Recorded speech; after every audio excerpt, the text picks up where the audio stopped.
Sir, I'm the letter A. I make the long A sound. A, as in ape. A-P, ape. I also make the short A sound. A, as in apple. A-Pull, apple.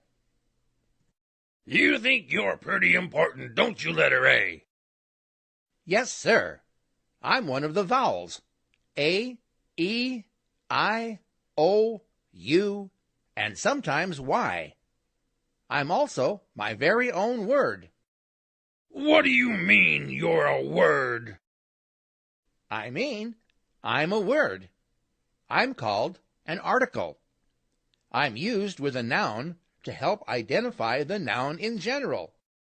At ease, letter A. I didn't ask you for your life story.